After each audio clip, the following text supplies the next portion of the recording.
Hi hello friends, welcome back to my channel.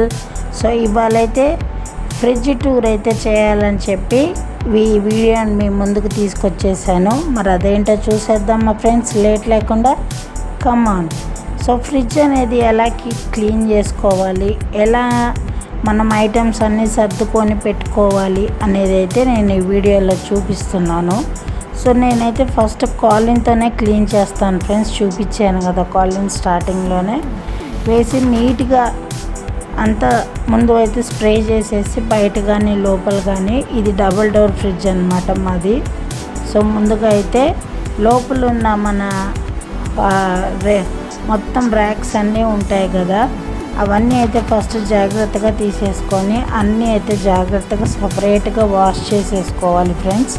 ఎందుకంటే గ్లాస్తో ఉంటాయి కాబట్టి చాలా డెలికేట్గా ఉంటాయి. సో అవన్నీ నీట్గా క్లీన్ చేసుకున్న తర్వాత కొంచెం స్పాంజ్ తోటి అయితే మనం క్లీన్ చేసుకొని కొంచెం ఒక 10 minutes ఆరిపోయిన తర్వాత, వెట్టుగా అయిన తర్వాత అయితే పెట్టేసుకోవాలి.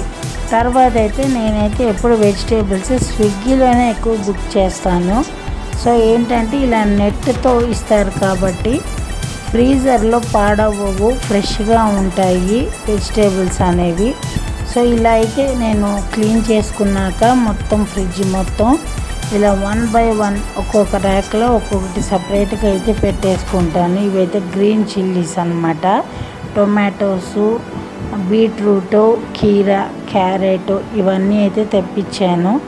సో ఈవెన్ పొటాటోస్ కూడా ఫ్రిడ్జ్లో పెట్టుకోవచ్చు. చాలామంది బయట పెడతారు, బయట పెడితే ఏంటంటే రైపెన్ అయిపోతాయి ఆలు అనేవి.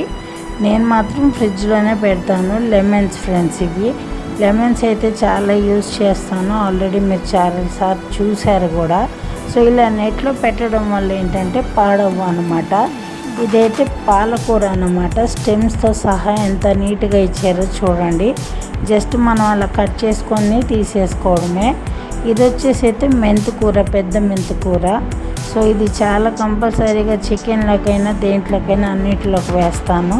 సో అయితే ఫ్రిడ్జ్ అయితే నీట్గా ఇలా అయితే క్లీన్ చేసుకుంటాను ఫ్రెండ్స్. నేను ప్రతి ఒక్క 10 daysకి అయితే నీట్గా క్లీన్ చేసుకుంటూ ఉంటాను. ఎందుకంటే ఫ్రిడ్జ్ అనేది కరెక్ట్గా నీట్గా లేకపోతే మనం పెట్టుకునే వెజిటేబుల్స్ అన్నీ పాడైపోతాయి. సో ఈ పచ్చడిని అయితే గుర్తుపట్టారా ఫ్రెండ్స్, మొన్న నేను రీసెంట్గా చేసి చూపించాను కదా మీకు, పండుమిర్చి చట్నీ. అదైతే ఎప్పుడు కావాలనుకున్నప్పుడు తీసుకొని మిక్సీలో గ్రైండ్ చేసుకొని పోపు పెట్టుకున్నాక ఇలా ప్లాస్టిక్ కంటైనర్లో పెట్టి ఫ్రిడ్జ్లో అయితే పెట్టేస్తాను నేను. సో ఇప్పుడు చూస్తున్నారు కదా, స్టెప్ బై స్టెప్ అంతా నేను ఫ్రిడ్జ్ ఎలా సర్దేసుకున్నాను. ఎగ్ ట్రే ఉంటుంది, సపరేట్గా సైడ్లో అయితే ఉంటాయి. ఇదైతే వాటర్ బాటిల్స్ పెట్టుకునేది. సో జామ్ అంటే మా పిల్లలకి ఇష్టం కాబట్టి ఇప్పుడు జామ్ అయితే ఉంటుంది ఫ్రిడ్జ్లో. ఇవన్నీ ఇలా అయితే క్లీన్ చేసుకున్నాను. ఇలా ఫస్ట్ కాలిన్తో స్ప్రే చేసేసి ఒక 10 minutes మనం వదిలేసిన తర్వాత స్పాంజ్ అయితే తీసుకొని క్లీన్ చేసుకోవాలి ఫ్రెండ్స్. నేను అలానే చేస్తాను. సో ఇదైతే పైన డీప్ ఫ్రీజ్ అనమాట, మనకు ఐస్ క్యూబ్స్ అయినా పెట్టుకోవడానికి, వాటర్ తొందరగా చల్లగా అవ్వడానికి అయితే మనం దీంట్లో అయితే యూజ్ చేసుకుంటాం. చాలా మటుకు దీంట్లో కూడా ఐస్ క్రీమ్స్ కానీ చాక్లెట్స్ ఏవైనా కానీ స్టోర్ చేసి పెట్టుకోవడం, కానీ మేమైతే అవి తినడం తక్కువ. సో ఇలా ఇంత నీట్గా అయితే చూసారా, నీట్గా క్లీన్గా అప్పుడే కొత్తగా తీసుకొచ్చిన ఫ్రిడ్జ్ లాగా అయితే ఉంది, చూస్తున్నారు కదా. సో ప్రతి ఒక్క 10 daysకి అయితే నేను ఇలా శుభ్రంగా క్లీన్ చేసుకోవడం అంటూ జరుగుతుంది ఫ్రెండ్స్. సో మీరు కూడా తప్పకుండా ఇలానే క్లీన్ చేసుకోండి, చాలా ఈజీ ప్రాసెస్ అన్నమాట. సో దీనికి కూడా స్టిక్కర్ పెట్టాను చూసారా. బాయ్.